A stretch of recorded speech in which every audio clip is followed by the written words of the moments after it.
Hello, and welcome to another episode of Captive Minds. I'm Max Perry. I'll be your host for the day. Um, I'm an independent journalist based in Baltimore, Maryland. My work is currently syndicated in Covert Action magazine, so you can read my stuff there. And with me is my co-host in Eugene, Oregon, and she's also our producer, Shaenah Batterson. Hi, Shaenah. Hi, Max. I'm excited to be doing another episode. Yeah, we got a very nice reception and a lot of views last week. So thank you to everyone for tuning in. We hope you enjoy this one as well. And Shaenah is also an excellent writer as well. Everyone should check out her Substack, The Red Letter. And for today's episode, we're going to be discussing political strategy. Namely, a particular kind of political strategy, or if you ask me, lack thereof. Um, a form of direct action, more specifically known as propaganda of the deed, or alternately, propaganda by the deed, whichever you prefer. And conceptually, propaganda of the deed doesn't necessarily have to involve violence or political violence. It, by definition, it simply means to do any form of direct action um, that is intended to sway or impact public opinion. But historically, it's been mostly associated with acts of violence or terrorism meant to influence popular opinion. And we were actually prompted to this topic by several recent events, and it's actually quite fitting that yesterday there was apparently another incident related to the ongoing genocide in Gaza and in Boulder, Colorado. I mean, the facts are still coming out. It just happened yesterday, but apparently there was a guy, an Egyptian national, who is said to be in the country illegally, who was, I mean, it's unclear what exactly happened, but apparently he had like Molotov cocktails and a flamethrower or something, and was engaged with or attacked a group of people holding a vigil, I think, for the two Israeli embassy staffers who were killed a few weeks ago, or a week or two ago, whenever it was. Um, and we were prompted to discuss this by that recent shooting. There was a shooting at the Capitol Jewish Museum in Washington, D.C., of two Israeli embassy workers. And I guess that's what these people were holding a vigil for. And this guy in Boulder showed up and did whatever he did. But it's unclear exactly what took place. So I don't want to say too much about that, but it's kind of fitting and timely. But we were also motivated, obviously, by also the highly publicized murder of Brian Thompson, who was the CEO of United Healthcare, by this now nationally or internationally famous suspect, Luigi Mangione, which, of course, in the last several months has sparked a national conversation about the United States' very broken healthcare system. And it's And yeah, go ahead. oh, I was just going to say, it looks like I don't think it's decided yet, but it looks like Mangione is probably going to be facing the death the death penalty Yeah, for that. yeah, they definitely want to make an example out of him for sure. But in the wake of all these incidents, there's been a lot of discussion and debate um, on the left about, you know, whether these individual acts of politically motivated violence were justified. I mean, in the Mangione case, there was an outpouring of, people mocking, um, this guy's death. He was gunned down in in the morning in broad daylight with a silencer, because people are that fed up with the U.S. healthcare system and this parasite, making a living off of denying people healthcare.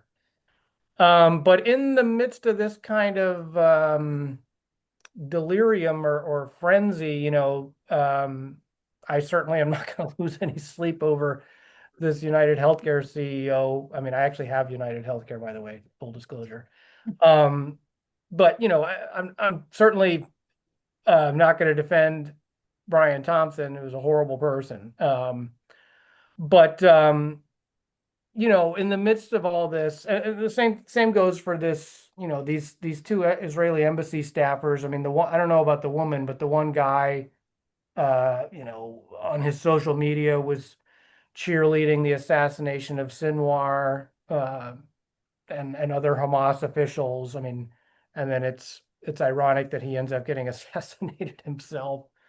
Um, but I think that people have to have a kind of sober conversation about how productive this kind of thing is, these individual acts of political violence. And so that's sort of to talk about today, and get into the nature of political violence itself and how effective it is as a strategy and a catalyst for social change, because seemingly these acts were done to impact public opinion, whether it's about the Gaza genocide or the U.S. healthcare system. And we'd like to get into this in a historical context because throughout left-wing political history, this has been a subject of debate. I'm just going to add really quickly. I was doing some reading, preparing, and I think it's important that we distinguish between a tactic and a strategy, because I think as a tactic, as in something just not something that would be used on a regular basis, but something that can be effective at certain times, we could say that that sort of a targeted killing could be a tactic that would bring up debate, as we saw with Mangione and United Health. But in general, as a strategy, I don't think that these sort of individual, almost vigilante acts are Mhm. an effective strategy at all.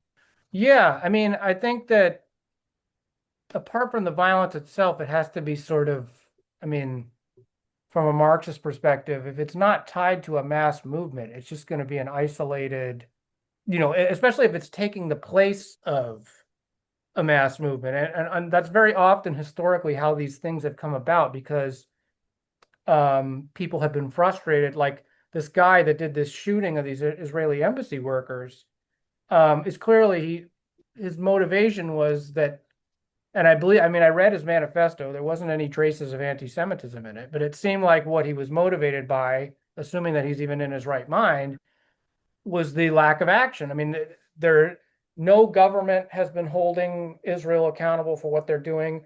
There's been over a year of peaceful demonstrating across college campuses across the U.S.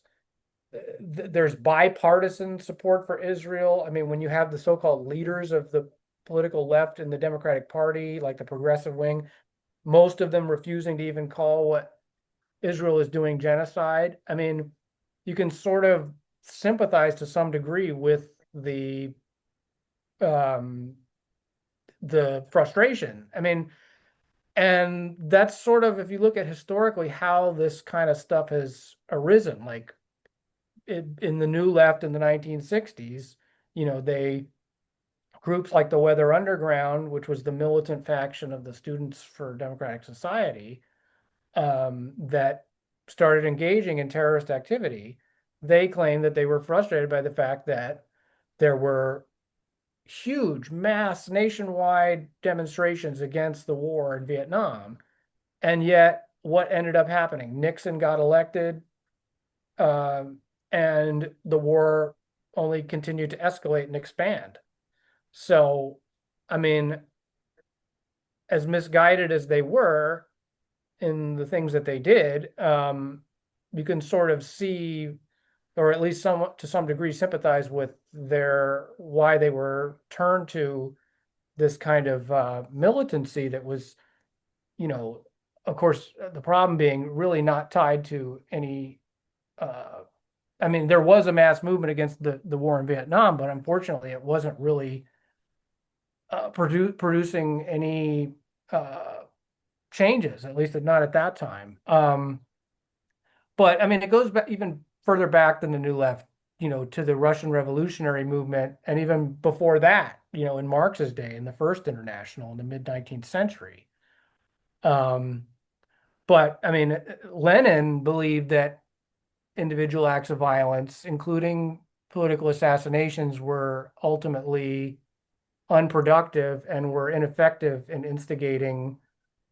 I mean, whether they were effective or not is one thing, but they were not an effective impetus for creating a genuine popular uprising. And actually, it's funny in doing research, I didn't know this until just yesterday, but um, Lenin's brother had actually been involved in an assassination attempt on Alexander III, who had who himself had taken power because Alexander II had been killed, had been successfully assassinated.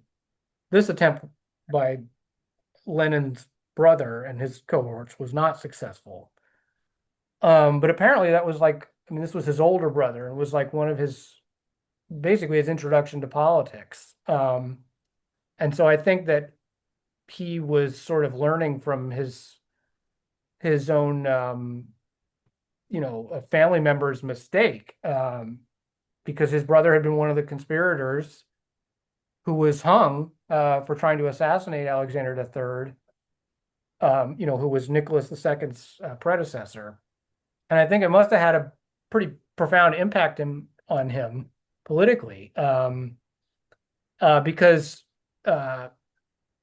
it's funny because Alexander II had actually he'd been successfully assassinated, and it had this, it didn't lead to a revolution. It had the effect of only not just a wave of anti-Semitic pogroms because the Jews were scapegoated for that assassination, but it led to mass arrests and oppressive laws under the Tsar, but that apparently didn't deter Lenin's brother from trying to kill Alexander III. And he was recruited by other radicals to do that, and unfortunately for him, I guess he was busted by an informant, and then he was later executed. But so Lenin, that had an impact on him, and he argued that such acts were often very counterproductive and actually turned public opinion against the revolutionary movement and just gave the state justification for increased repression. Um, and Lenin, for the most part, he viewed propaganda of the deed as this like self-indulgent stand-in for revolutionary party building and mass mobilization. Um, and like you were kind of saying earlier, I think it's important to note, though, that while he did reject propaganda of the deed, he wasn't a bourgeois pacifist or opposed to revolutionary violence in certain contexts. But he argued that it had to be organized and coordinated by, a revolutionary vanguard, but only, when it was attached to a broader movement with a clear strategy, not just random acts of terrorism. And, although I'm certainly no proponent of Trotsky, I don't make that any mistake. But Trotsky did do some good work, especially early on. And he wrote two important essays. One of them was called The Bankruptcy of Individual Terrorism, and then another called Why Marxists Oppose Individual Terrorism. And they lay out pretty similar points that Lenin makes, and they're actually worth reading. And did you want to say anything about some of the ultra left adventurous terrorism that went on in revolutionary Russia under the Tsar? Sure, yeah. So, and the sort of idea behind propaganda of the deed was it sought to bring about the fall of the state through acts of violence. So I would say propaganda of the deed was an act of provocation, and the goal was to incite the state to overreact, which they said would reveal its true nature. So in Russia in the late 19th and early 20th centuries, terrorist acts were perpetrated quite frequently. For example, the group Narodnaya Volya, which means people's will, which was a precursor to the socialist revolutionaries, who were not actually socialist revolutionaries. It's confusing how that translation is, but they carried out individual terror actions against the government officials of the Tsarist autocracy. It was People's Will that was the group that succeeded in assassinating Tsar Alexander II. Hmm. I think it's interesting to note that the perpetrators of propaganda of the deed are usually from more privileged backgrounds. And I think that instead of adopting a proletarian class position and sort of renouncing their background and advocating a positive program for change, instead becomes this destructive act of anger and rebellion, perhaps expressing their individual resentment against their own backgrounds. I think part of the problem on the whole with those sorts of individual assassinations or attacks is that it is a destructive act. And instead of being a larger mass supported movement to change the structure of society itself, it's just annihilating individual cogs, which will be replaced without making any larger structural change. Hmm. But to quote from something I found researching for this, called Weather Underground Driving Down a Dead End Street by George Tyler. He says, quote, Lenin pointed out that these ultra leftists, by which he means terrorists, actually held the masses in contempt.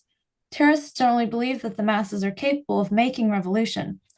The US capitalist class is not about to give up its power peacefully, but armed struggle to overthrow them thus come through the organized action of the masses, not by isolated terrorist activity. Close quote. Yeah, I think what you were saying is certainly applicable, especially to the, I mean, like the Mangione case. I mean, because Brian Thompson, as terrible as he was, I mean, he's just being replaced with somebody else, and he's also, it's a systemic issue. Yes, he's personally profiting off of the misery of other people and denying them health care, and procedures that their doctors are recommending. But he's beholden to shareholders as a CEO to maximize profits.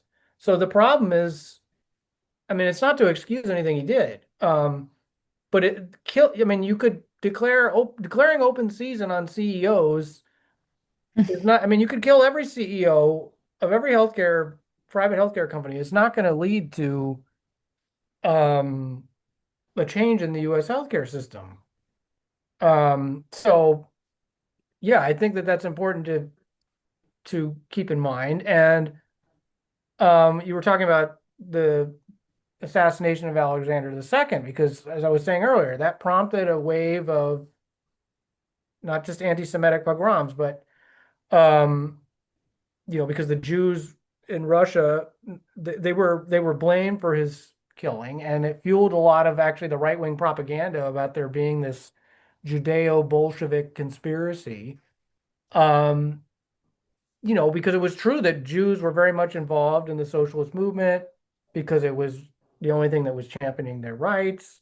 And, it's a perfect example of how the strategy of committing, or lack thereof, committing adventurous terrorism can really backfire and lead to state repression and fascism, bringing out the worst in public sentiment with, scapegoating and racism. And, actually, this debate about propaganda of the deed goes back even further to Marx's day and the First International, which included a lot of anarchists who were expelled eventually. Um, and although the reason that Bakunin and all of them were kicked out had to do with ideological disputes over the role of the state. There was also disagreement over revolutionary strategy that was kind of interrelated with that debate about the role of the state and the philosophical clashes over statism, because there were many individual reckless acts of terrorism by anarchists that caused a lot of the socialists in the First International, or the International Workingmen's Association, it was called, caused them to want to distance themselves from the anarchists, and it ultimately led to the collapse of the First International. And Marx and Bakunin had numerous spats over this, because Bakunin believed in using revolutionary acts to inspire others and for accelerationism, to accelerate the collapse of the existing social order. And he thought that this ultra left adventurous terrorism would shock the masses and incite them to action. Um, and so, like I said, Bakunin was eventually expelled from the First International over this. Meanwhile, Marx advocated for a more organized, state-led approach. That's when he formulated the dictatorship of the proletariat. While Bakunin was calling for this spontaneous voluntarism in revolutionary action, acts of violence and sabotage. The idea was to expose the injustices of the existing power structure and then incite the masses into rebellion. Um, Bakunin thought that it would serve as a catalyst for broader social change and demonstrate the possibility of a revolutionary future and inspire others to join the movement. But that's not what happened, and that's been proven time and again throughout history. And I, Marx was really wary to be risks of the propaganda of the deed. I think that in a way, we can see from Bakunin's formulations of propaganda of the deed, the contempt for the masses that Lenin was speaking of, actually, because Bakunin believes in having a secret organization of the most revolutionary who would go out among the masses and commit acts of adventurous terrorism to incite the masses to revolution without, organizing or trying to actually speak to the people in a linguistic and rational way. Yeah, that's a very good point. There is, I think, kind of an implicit contempt.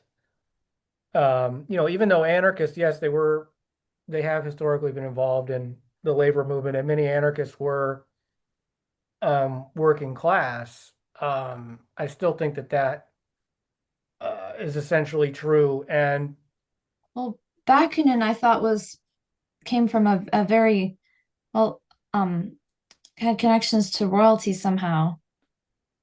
yeah, I'm not sure. You could be right. I feel like I have read that. So, I mean, yeah, and I certainly uh, the propaganda of the deed that happened in the New Left, and especially was committed by people that were like these class traders. I mean, all the Weather Underground and all of them were, most of them came from very privileged backgrounds. Um, but I think Marx was right to be wary of the risks of propaganda of the deed, and in fearing that it could be easily suppressed by the state and only lead to the deaths of revolutionaries if it didn't have broader support. I think he was proven right. And Marx believed that the revolution required a strong organized proletariat and a disciplined party to overthrow the ruling class. So, like I was saying earlier, I think this dispute over statism between communists and anarchists is very much intertwined with the debate over revolutionary strategy, because Marx, he saw socialism as this transitional period where the state would be used to dismantle capitalism and build a new society. And all that Bakunin and the anarchists advocated was just these decentralized, localized, spontaneous revolutionary actions. And they were opposed to any form of state power. Rather than Marxists, who argued for a temporary state to facilitate the transition to an eventually classless society, and the withering of the way of the state would occur over time. But anarchists always have had this utopian thinking to just accelerate to a stateless, classless society right away. And so that debate would continue. But that's not to say that propaganda of the deed is only attributable to anarchists. There have been many people that have done the same thing in the name of communism. So I don't mean to say that, but most of the most famous instances of propaganda of the deed in the late 19th and early 20th century were committed by anarchists. I mean, we had one in this country. I mean, uh, one U.S. president, William McKinley, was assassinated by an anarchist. So, at least early on, it was very much associated with with the anarchist tendency, in the role of violence in accelerating um, revolution. And but in this country's history, at the beginning of the 20th century, especially, you can see how it can only lead to political repression when it's just adventurism not tied to strategy. And most notably during World War One, that was a time of tremendous political repression by the state, because Woodrow Wilson was elected, and he had run actually on a campaign of neutrality, swore that he would not enter the U.S. into the war. But once he was in office, he went back on his pledge. And so there was a wave of unrest and anti-war sentiment. And this is when they passed the Espionage and Sedition Acts to criminalize opposition to the war. And, people like Eugene Debs were thrown in prison. But there was an Italian anarchist named Luigi Galliani, who had immigrated to the U.S., and he was a major proponent of propaganda of the deed. And during that period, his followers, who a lot of whom were working class anarchists and participants in the labor movement, they were accused of carrying out many bombings and assassinations, including the bombing of Wall Street in 1920. And there was also a series of mail bombings, including one to the home of the Attorney General at the time, A. Mitchell Palmer. And it led to a series of raids by the FBI known as the Palmer raids. Well, actually, it was called the Bureau of Investigation at the time. It wasn't the FBI yet. Um, But but yeah, go ahead. didn't J. Edgar Hoover oversaw them, didn't he? Yeah, this is really, I mean, and this is really how the FBI consolidated its power. And yes, how Hoover really made his name. I mean, this was the first Red Scare. You had many leftists and activists rounded up and deported in mass, including people like Emma Goldman. She was deported back to Russia. You also had the trial and execution of Sacco and Vanzetti, which is a very famous case. And it's debated. I mean, I've seen some people, including some colleagues of ours, talk about how, well, maybe these bombings were all false flags, or that the precursor to the FBI, did these themselves. I mean, and that's possible that some of them were, but I think historically, I mean, the anarchists themselves, like Galliani, advocated this stuff. So it's not like you can really attribute it entirely to the state. I mean, I think in the case of the New Left, there was a lot of funny business that went on with COINTELPRO and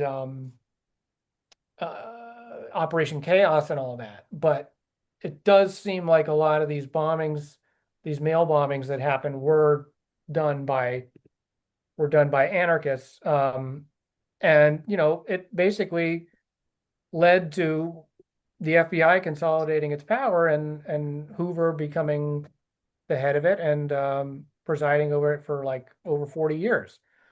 I mean, it also led to the formation of the ACLU, because the extra legal methods that they used were so severe and draconian.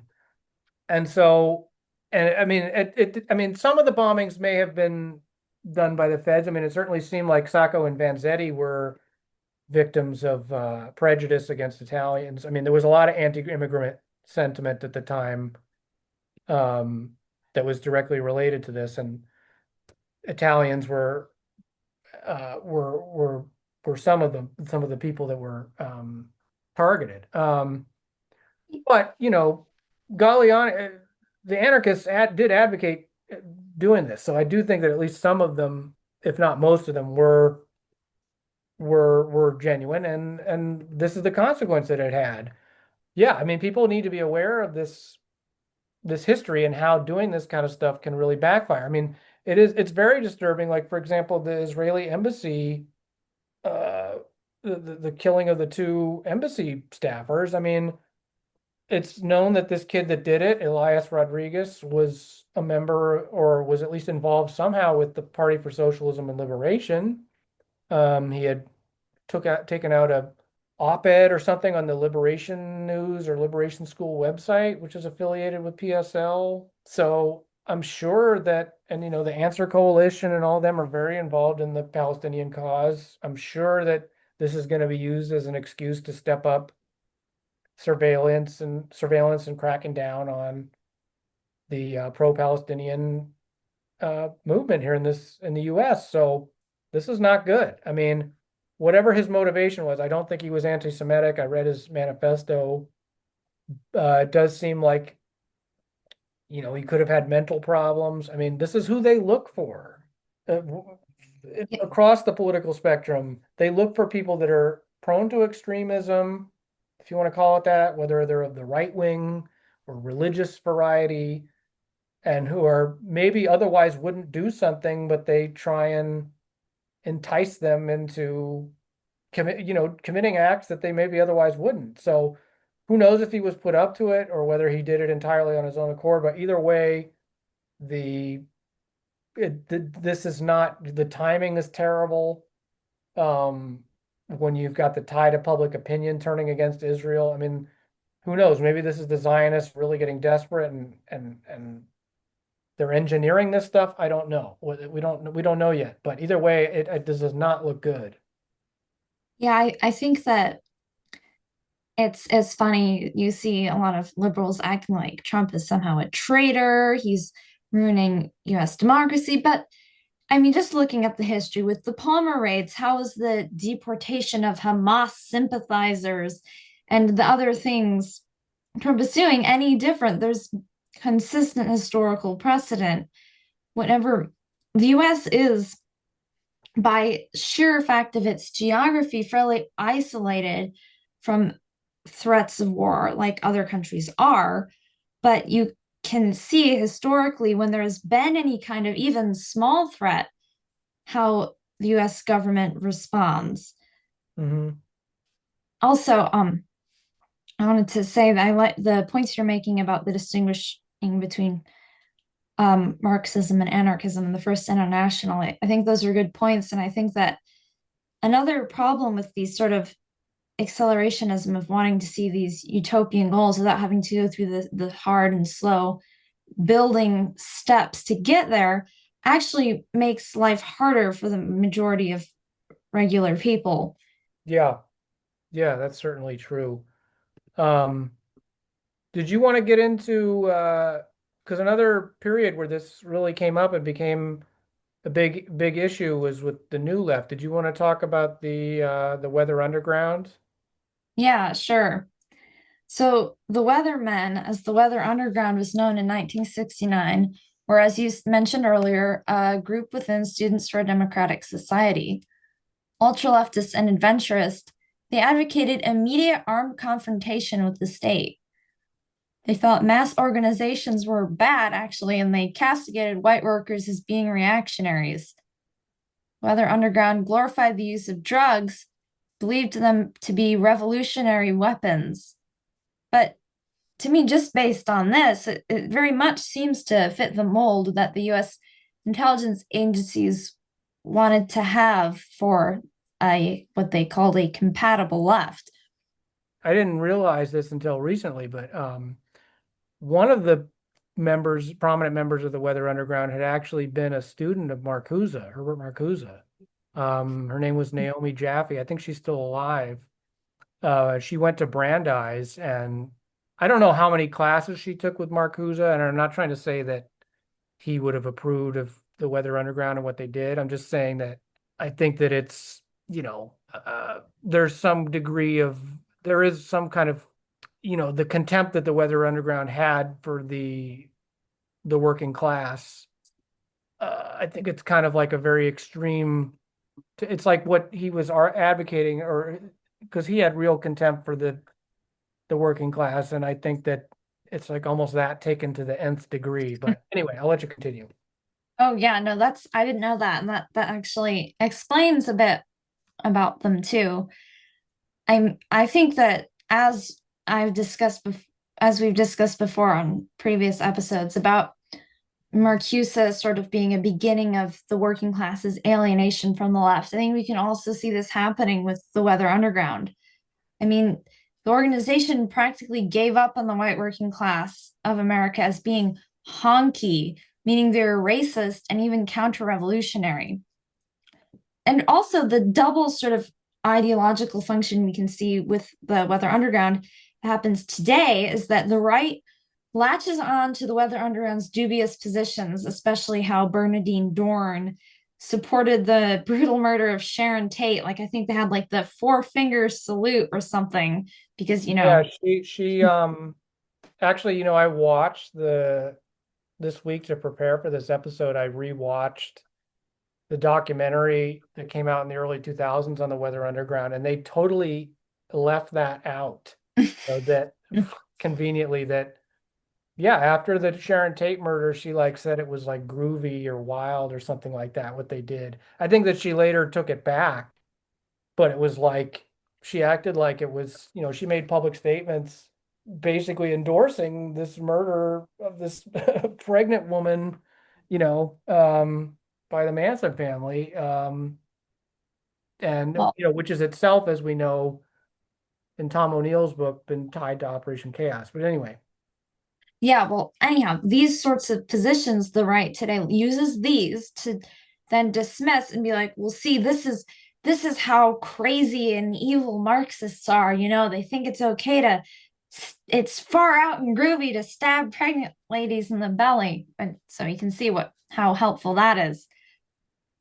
Also, and Dorn, which is this she once said this quote, which is kind of to me emblematic of her ultra left attitude. She once said that, quote, what we're, meaning the weathermen, about being crazy motherfuckers and scaring the shit out of honky America, close quote. But in my opinion, this shouldn't be the attitude of someone who professes to be a revolutionary because it literally implies scaring the masses and shocking average people instead of being a popular figure who's like expressing what the working class wants or is in their best interest. yeah, it's funny because in my neighborhood here, there's been this very prolific tagger who's been, since I moved here, I've on all kinds of street posts and uh, walls has been graffitiing, free Gaza and fuck Israel and all this stuff. But he's also spray painted "Stand with Ukraine," and then he also on one street lamp post, he spray painted the Weather Underground logo. And I'm just like, and also, has posted, stuff related to police killings of black people. And it's just such a sign of amateurishness because first of all, uh not the Eldridge Cleaver wing of the Panthers, but who actually Eldridge Cleaver, who later became a Republican and I think even a Christian or Mormon, and then also like a Moonie, a follower of Sung Myung Moon, and the Korean Unification Church. Total right wing reactionary. I mean, he had also, even before he was in the Panthers, in Soul on Ice, he'd written about how, I mean, he was a convicted rapist. And he made all kinds of horrible public statements that made the Panthers look bad. But Fred Hampton, denounced the Weather Underground very famously. Said, totally denounced their actions, including, they they actually blew themselves up. They were such revolutionary amateurs. They in Greenwich Village, they one of their bombs accidentally went off and killed a bunch of them. And actually, I think the actor Dustin Hoffman happened to be his apartment happened to be next door, and his apartment got burned because of it. But yeah, they were ultra left adventurous, and Yeah, that makes sense about Fred Hampton denouncing the Weather Underground. From what I read about him, he seemed very politically on target, and mm, it's interesting though because um Bernardine Dorn's son, who is, I believe, a playwright, he made an award-winning podcast about his mother and her political activities called Mother Country Radicals, and it's told sort of like a family memoir. But just listened to a thing of him talking about it with this other guy who I was either had been a Black Panther or was affiliated. But you certainly, I think that at least that Fred Hampton's denunciation of the Weather Underground was sort of obfuscated. It made it seem like almost like the two groups were almost homogenous. I don't know, but it's also interesting to note that Bernardine Dorn once admitted in a speech that a lot of the Weathermen's actions were motivated by white guilt, which actually kind of explains a lot with yeah, their. I mean, the Weathermen were predominantly white, and a lot of them came from privileged backgrounds. So it kind of seemed like they had this guilt at their own past and then became very extreme because of that. I don't know. yeah. I mean, the documentary I watched, that was very apparent, and they were almost admitting that they were, the that Black liberation groups are getting militant. We need, as this white student vanguard, we need to get militant. Um, but of course, the first thing they did was they blew themselves up. But they did eventually turn to more bombings. I don't think they killed a lot of people. They did actually take pretty good lengths to not uh, kill people, as you could say that for them. But I also think it's very suspicious the way most of the people associated with the Weathermen got very lenient sentences, and then you got Bernardine Dorn and Bill Ayers, went on to have academic careers. They say that the reason they got such lenient sentencing was because of the COINTELPRO revelations, and because of all the unlawful surveillance and targeting of the left that the FBI had done. But when you compare it with like the Panthers, Well, like didn't Hampton get shot in the head in his apartment? yeah, I mean that was yeah, the violent crackdown on the Panthers. I mean, most of them are in jail or dead. Um, most of or many of them had to flee the country.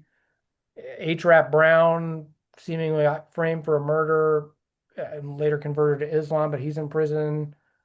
Actually, the one person within the Weather Underground that did get a lengthy jail sentence, he had joined the Black Liberation Army, which was a militant faction that split from the Black Panthers, and they engaged in all kinds of ultra left adventurism, like in bank robberies.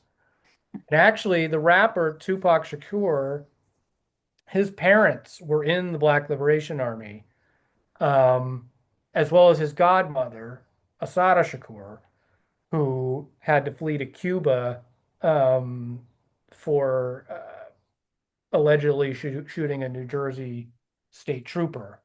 And that's why after, when Tupac got killed, there were all those conspiracy theories that Tupac is alive and he's in Cuba or whatever.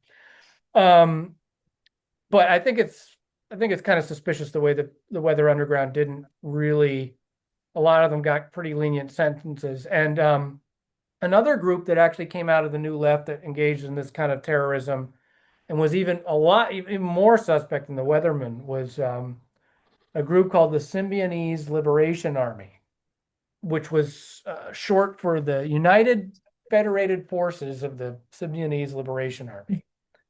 Um, and the way that the SLA formed, Wait, can I?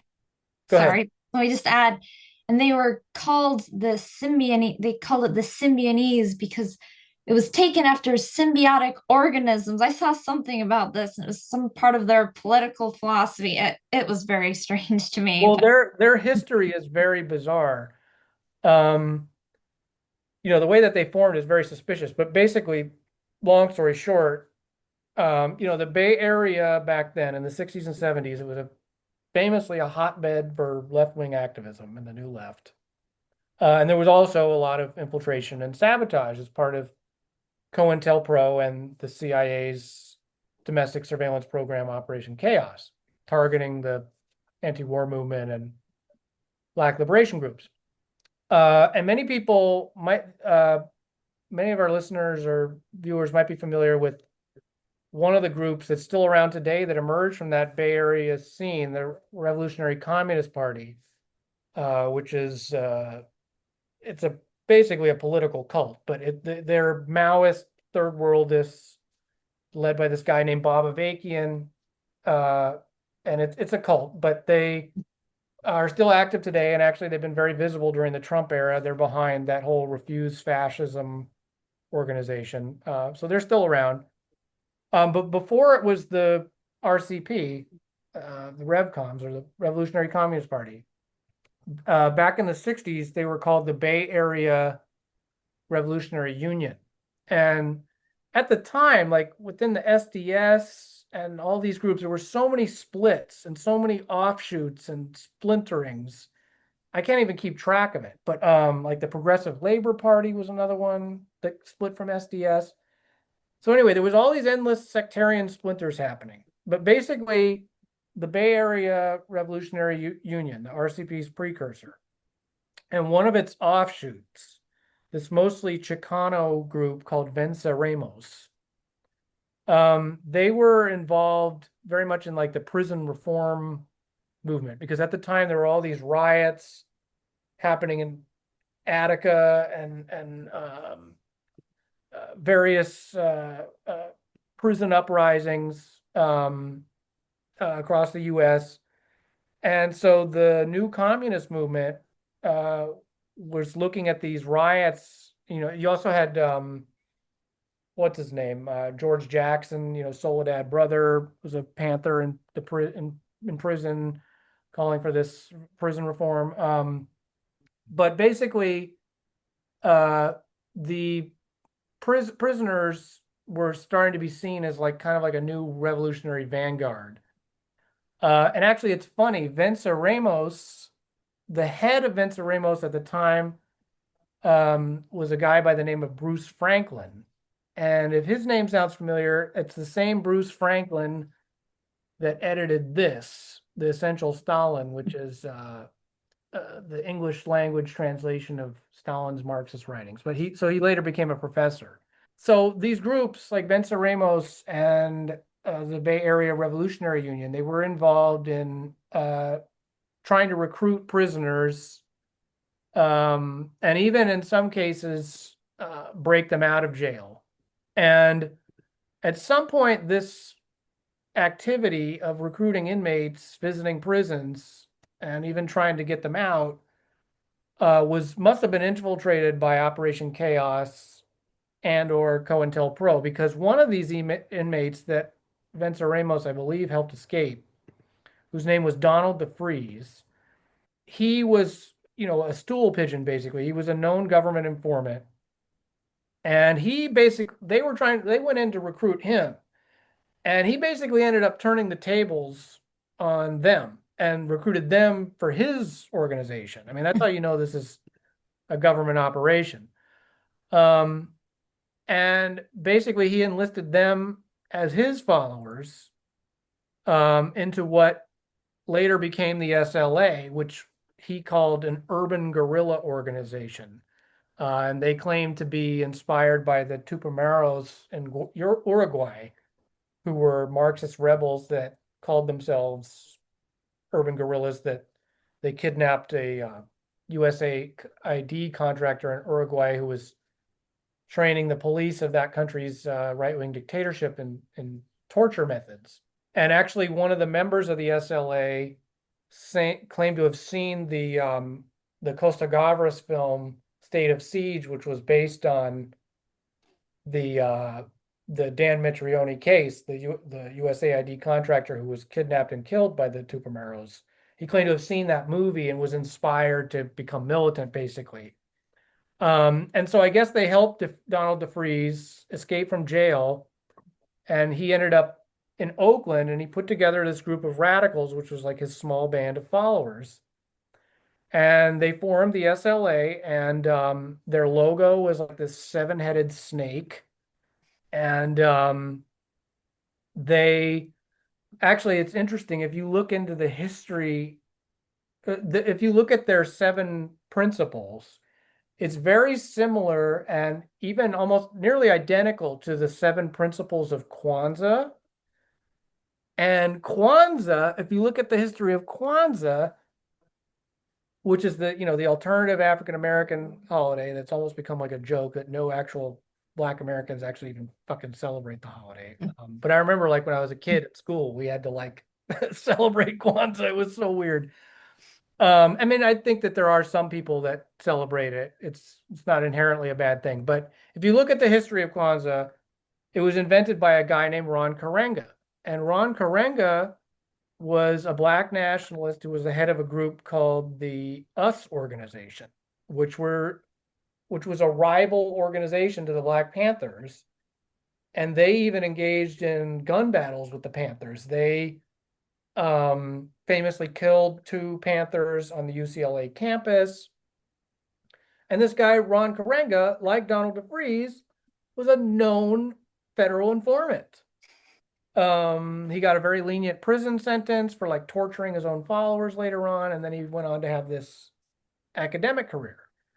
So the whole history of the SLA is very, and also Ron Karenga's organization, US, is very sketchy. So you can just see the fingerprints of the FBI and COINTELPRO and the CIA and Operation Chaos over all of this. But so the SLA went on to commit several acts of terrorism. Most famously was the kidnapping of Patty Hearst, who was the granddaughter of William Randolph Hearst, the um, publishing tycoon, who was a fascist sympathizer, and they Orson Welles made the film Citizen Kane based on him.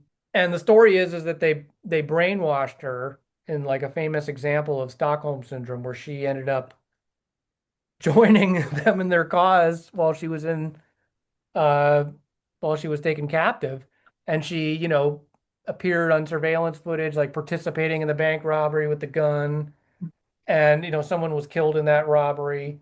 But she was later cleared of any wrongdoing. She said that she was raped by Donald DeFreeze and she was forced to go along with them.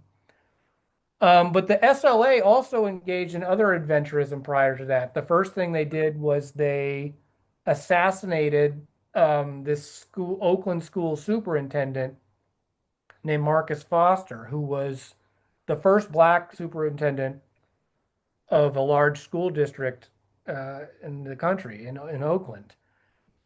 Because I guess he had introduced like a student ID system.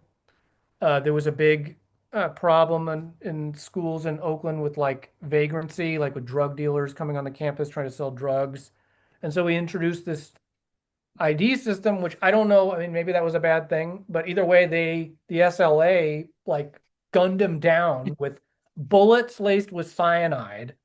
I mean, it was horrible. I mean, it really had a negative impact on the left's reputation. And like the Manson murders earlier, it really had this effect of like demonizing the counterculture and the left at the time.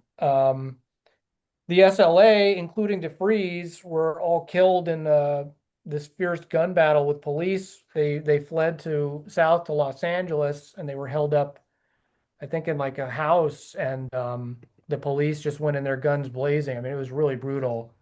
Um, and it seems to me like they killed DeFreeze to like kind of cover their tracks because he was an informant. There's a reporter Dick Russell, who did a bunch of writing at the time. We'll post links to his articles about how the Symbionese Liberation Army was definitely tied to Operation Chaos. So this is just another example of how, you know, the new left, especially like, you know, took on this stuff, and how this kind of, you know, it was you know, this stuff was whipped up by the security state to, you know, because what were the consequences? The public really, you know, kind of recoiled from politics. And it really damaged the left's reputation. And Yeah. what we have the remnants basically now. That's of I mean the damage that COINTELPRO and Chaos did, which I think that clearly stuff like the Weathermen and the SLA were products of, and the Manson family. You know, it was incredibly effective at neutralizing and destroying the left. I really and you know, even before that, you know, it was McCarthyism and the Red Scare and all that. I think that this people need to be aware of this history, you know, especially when incidents like these recent ones start happening. You can't just take them at face value, you know.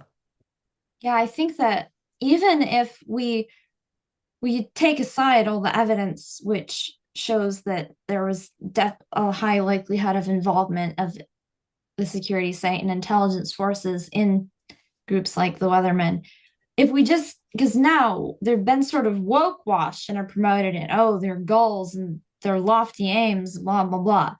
But if we step back and look at the larger historical totality of what those groups did for the left or for the working class, we can see how damaging and negative it was. Yeah, definitely. I think that yeah, it can't be overstated. And yeah, did you want to, I mean, talk a little bit more about the Mangione case and Brian Thompson?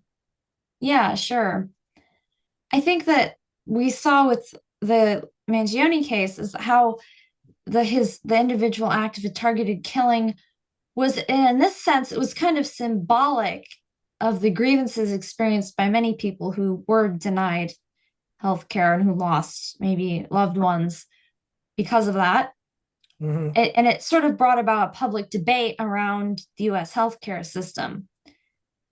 But also, you know, I think the converse, the Israeli embassy shooting, that was, I would say, badly timed because it's at a time when, you know, the crackdown against the pro-Palestine movement has been very severe, and it will just serve further justification to crack down on that. But anyhow, I'd like to just briefly quote from Luigi Mangione's manifesto, because I think this passage really resonated with a lot of people. He And says, we'll post links to Mangione's manifesto and even this kid Elias Rodriguez, just so people can see for themselves. We're not endorsing what they did, but just so people can see what for themselves what you know versus what the media has been representing them as. yes. So anyhow, he says, quote, frankly, these parasites simply had it coming. A reminder, the US has the number one most expensive healthcare system in the world, yet we rank roughly 42 in life expectancy. Close quote. So I think in a way, Mangione became a figure for the people to project their anger with the US healthcare system on. You know, he went and he shot Brian Thompson, the CEO of United Health.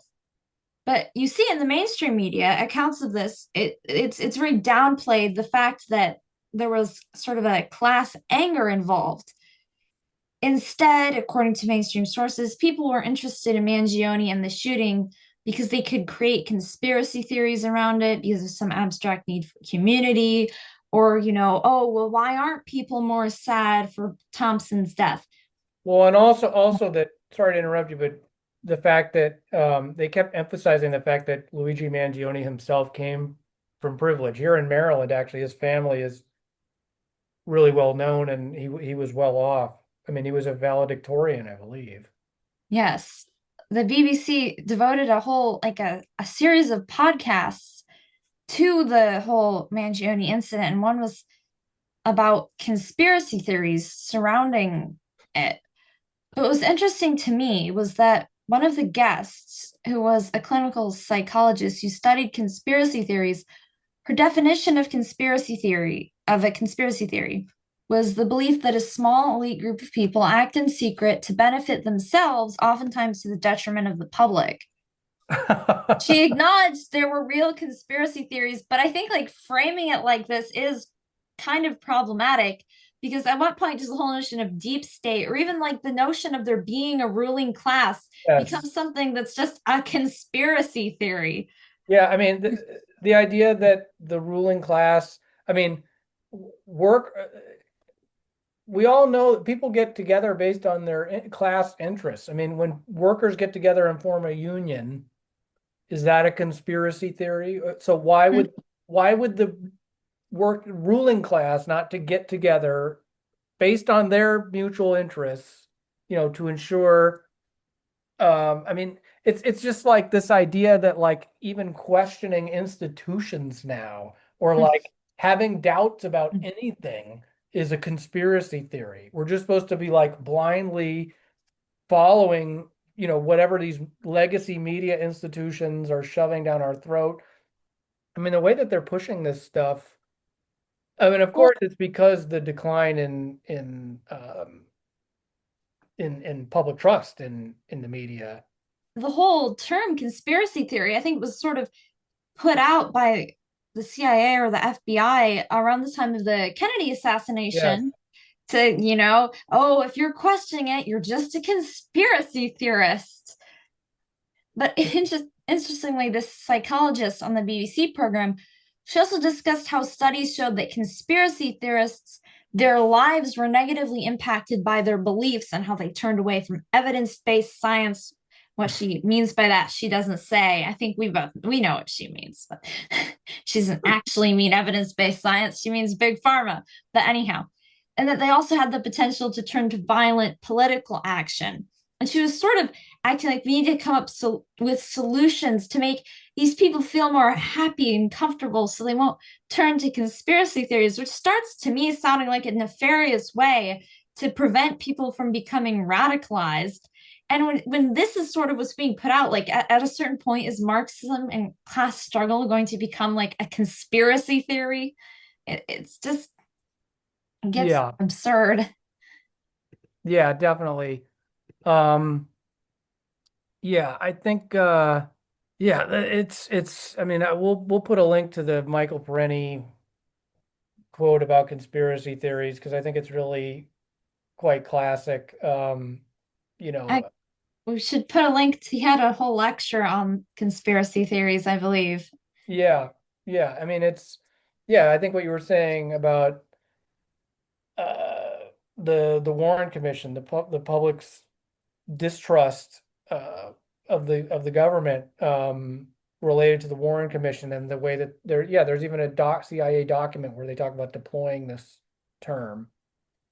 I mean, of course, its usage predates that, but the popularization of it goes back to I believe it's document. I think it's like 1035 960 or something like that. I can't remember.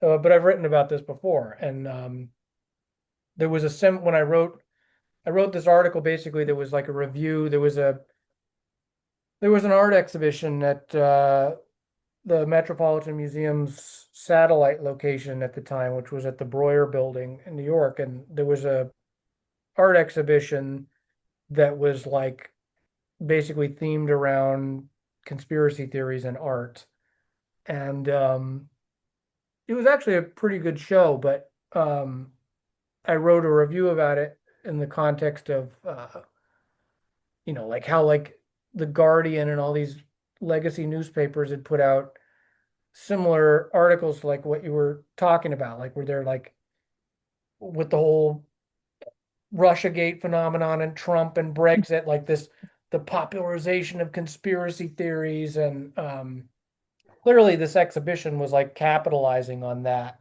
popularity. But anyway, I don't want to get too far off track from propaganda of the deed. You know, Yeah.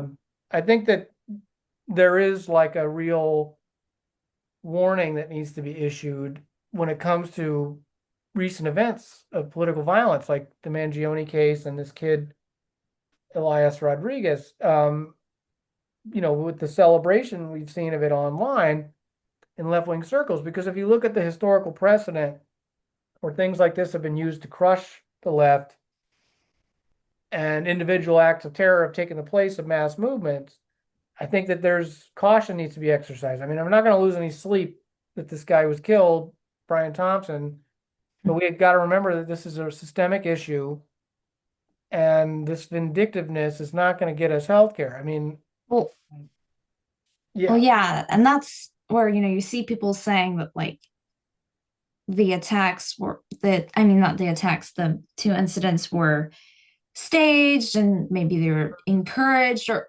I don't know. And like I don't know if we can't know that. And it seems like as like they were both fairly genuine. But as I was saying about the groups of the new left, it's important to step back and look at the what events, what the ramifications will be in the larger context of the time and how it might be damaging. Mm-hmm. Also, you see things in the mainstream media just acting horrified at the shootings and the death. But I want to just for a second talk about War and Revolution by Domenico Lacerdo again, even though I talked about it last week, because he distinguishes what he calls two types of despecification. Mm-hmm. What he means by despecification is the process of othering certain groups or classes of people. But what most mainstream historians do, and the mainstream media certainly does this, is to lump the two types of despecification together, but they're actually quite different. The first type of despecification is natural despecification, in which othering and punishment occurs on the basis of something natural and fixed that you're born with, such as race, ethnicity, or sex. The second type of despecification is political moral, where a class or a person is othered based on their position in society or something like their personal conduct, which is something that they have conscious control over to a degree and is somewhat changeable versus immutable, like the color of one's skin. I bring this up because the psychologist I mentioned earlier remarked that conspiracy theorists tended towards prejudice in the otherings of outgroups. And of course, there are, to say that the term conspiracy theory has been weaponized isn't to say that there aren't actual conspiracy theories. And actually, a lot of the actual conspiracy theories are promulgated by the intelligence agencies. And of course, there are racist conspiracy theories and all that.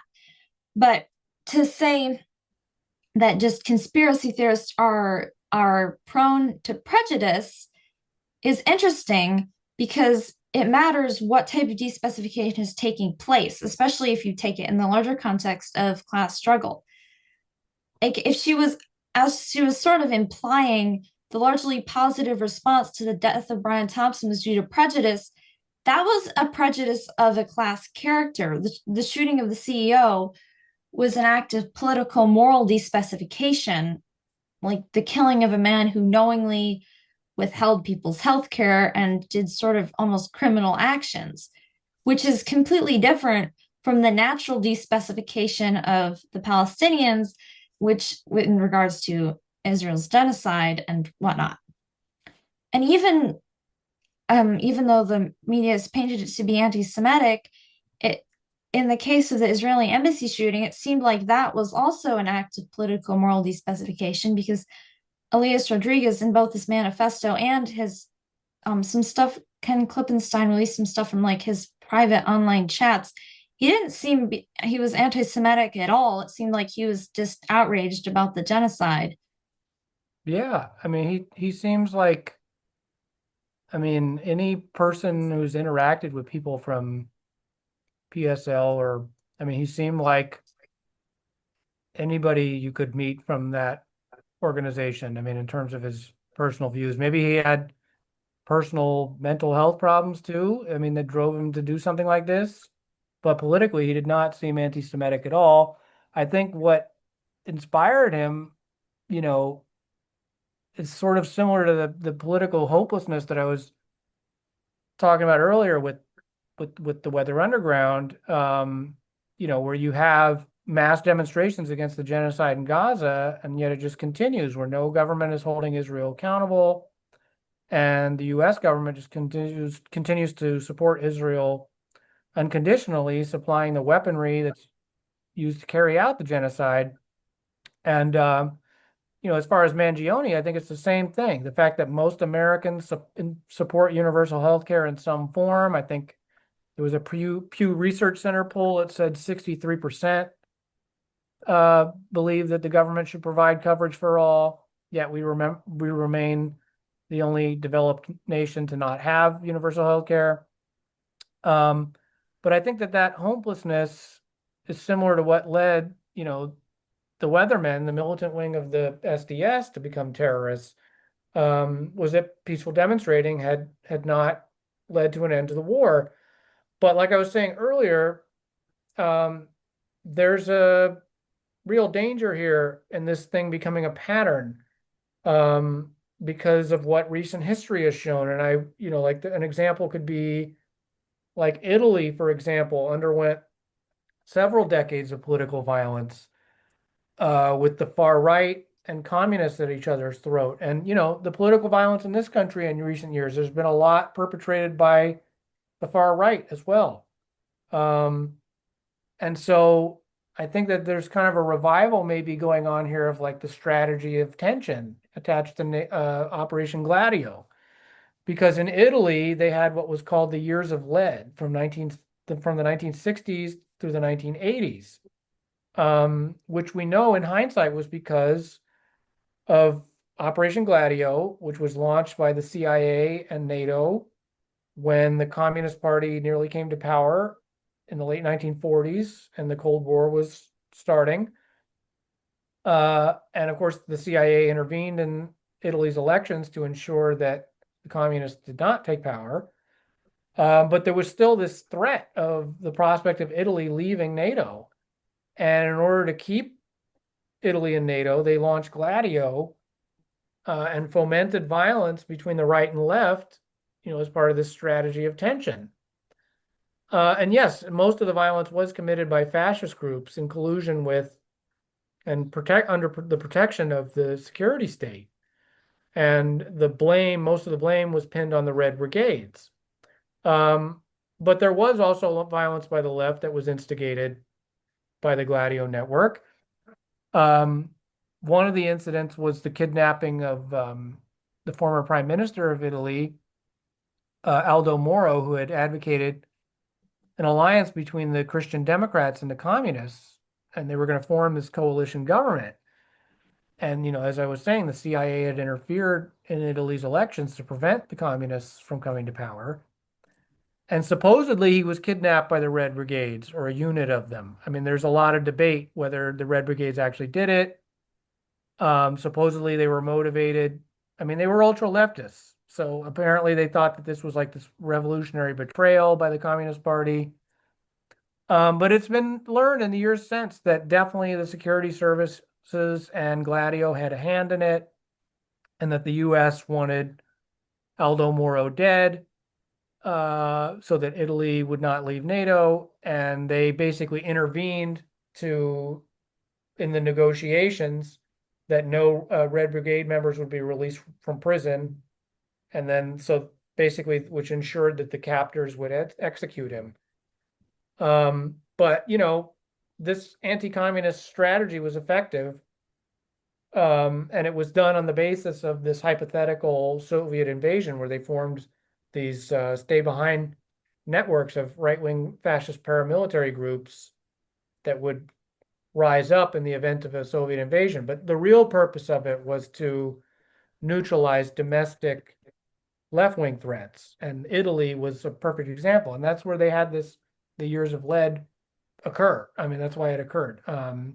And so I've seen people like Caleb Maupin and others like exercising caution. And although I don't agree with everything he has to say about it, I do think that he's on to something there, that there's a that if this becomes a pattern, we could very well likely at least see something like what we saw in the 60s and 70s, like it may already be underway, like a new kind of COINTELPRO, because we have no idea what they're doing now.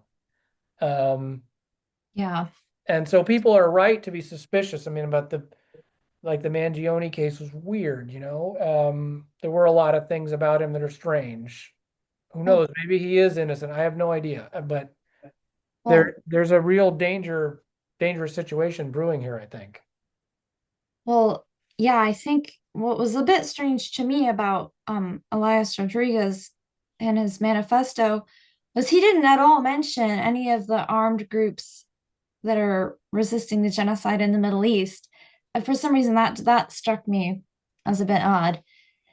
But I think in regards to what you're saying about a strategy of tension, and it also ties into, we've seen such an intense, like with the culture war and just pitting, the right and the left against each other. But I think we need to stop thinking of it in that way because right and left if you're just talking about regular people, it becomes down as to an ideological distinction. And yes, ideology and what you think does matter.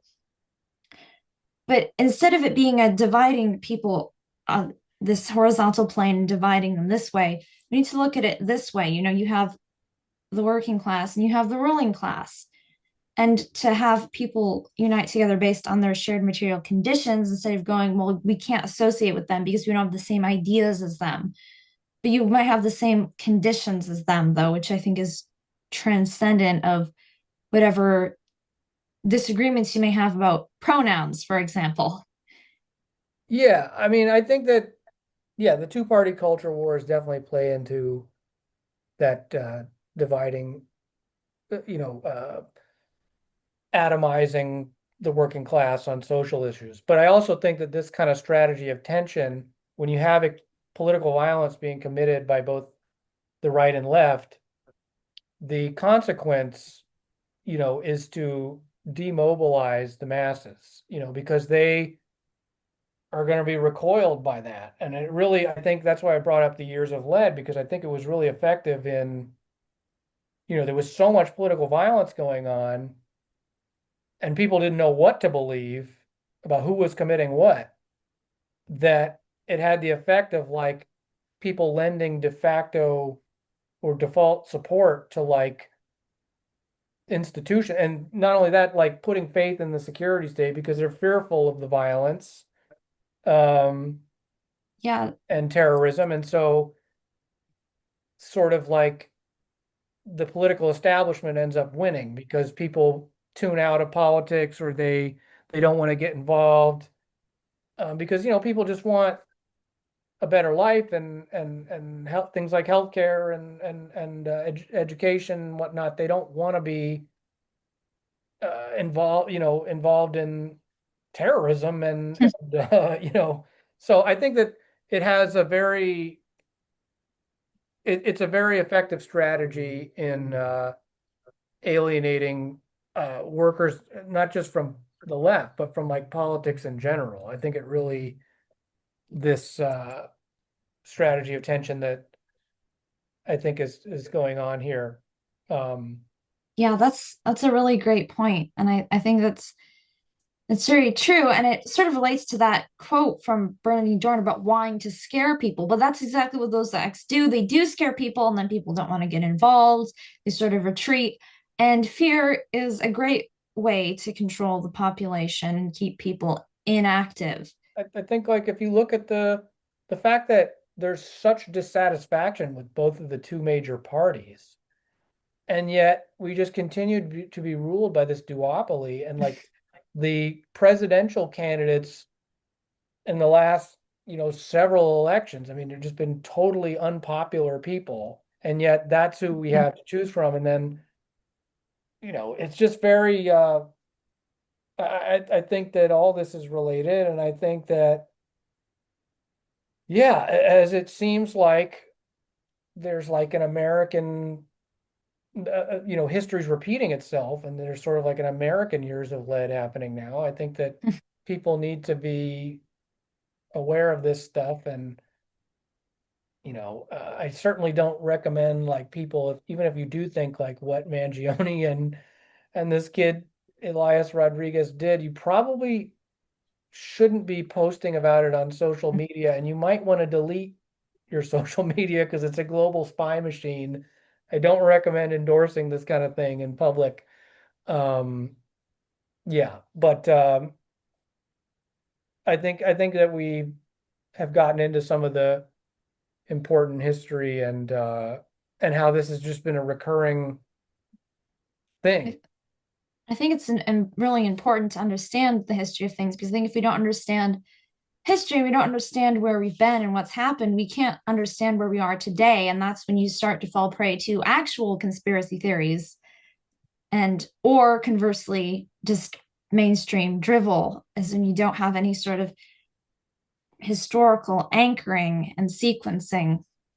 Yeah, I think that that's related too, because if you notice, like anytime like these events happen, and I'm not saying that there's no such thing as like false flags or security services or more like that there isn't a possibility that they staged this shooting with these embassy workers or whatever. But it's like anytime any incident like this happens, you always have these people on social media who, without even having any kind of evidence at all, just immediately jump to, oh, false flag.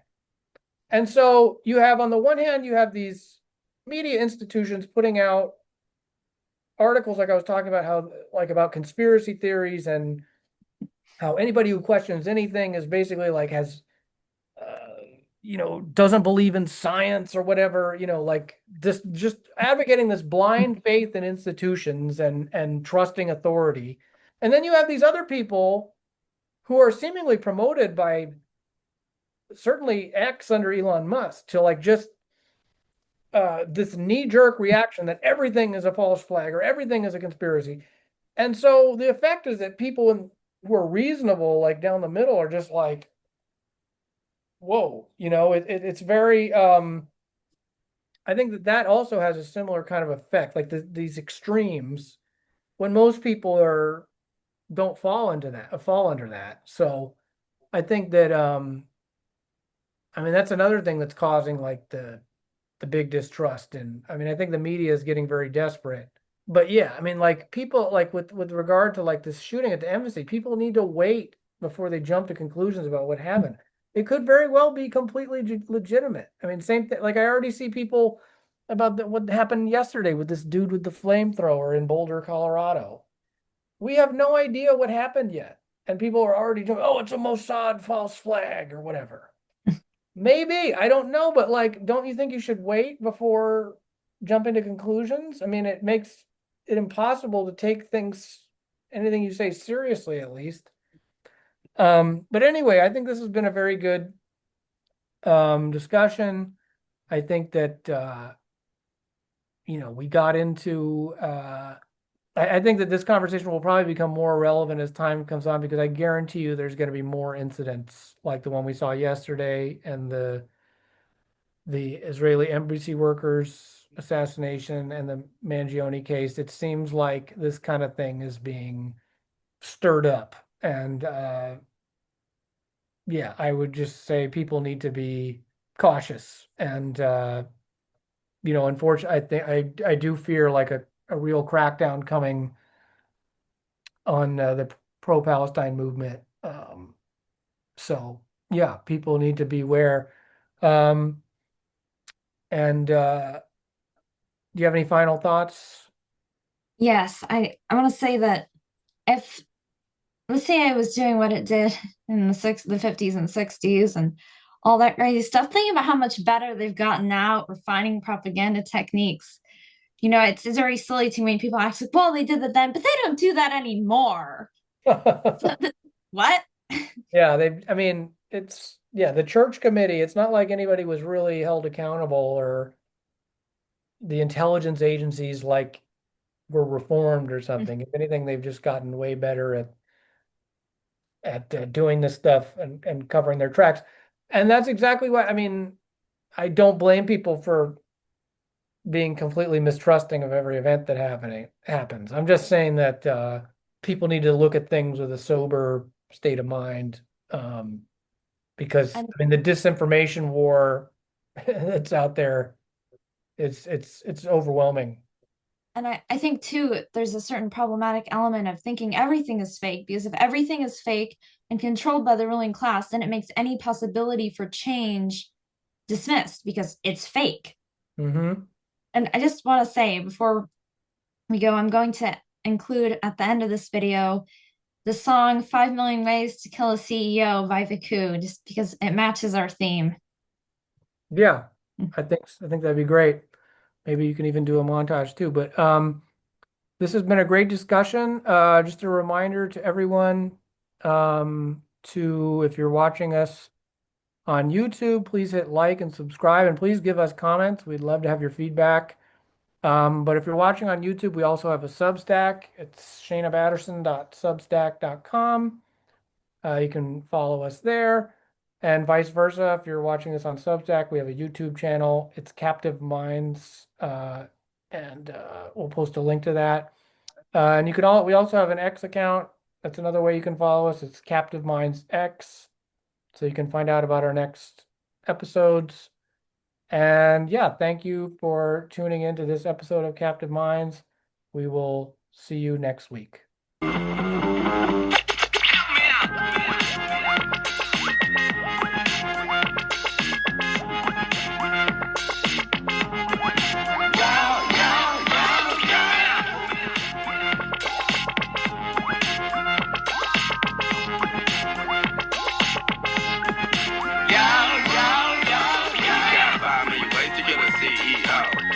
Shake them up and then you know. Let them off the float and bait them with the dough. You can do it funk or do it just go. Yeah, this go. 5 million ways to kill a CEO. Slap them up and shake them up and then you know. Let them off the float and bait them with the dough. You can do it funk or do it just go. Yeah, this go. Justified it was worth you waiting. On the turf debating how to get it percolating. He working you while we happy just to work a day. But I'ma slap him till my blood starts circulating. Do your checks have elasticity? Did they cut off your electricity? Did you scream and yell explicitly? Force the boss into complicity. I'm a white chalk scissor, but I push a pencil. Rolling dope fiend rentals to your residential. Broke as fuck eating lentils with no utensil. Finna teach pimp class with a whole credential. They own sweatshops, pet cops, and pills of cola. Murder babies with their molars on the areola. Control the Pope, Dalai Lama, holy rollers, and the Ayatollah. Bump this rolling in your bucket or your new Corolla. You might catch me on the scenic route with my penis out, yelling twines for the executives with the meanest mouth. Wanna know what this demeanor's about? City try to clean us out. Green as cloud, shut them down. I ain't never seen a drought. Interview, but they ain't calling you back. And for the record, I ain't called it a gap. But tuck this in the small of your back. Wait in the bathroom stall till a tap. You got 5 million ways to kill a CEO. Slap them up and shake them up and then you know. Let them off the float and bait them with the dough. You can do it funk or do it disco. Yeah, this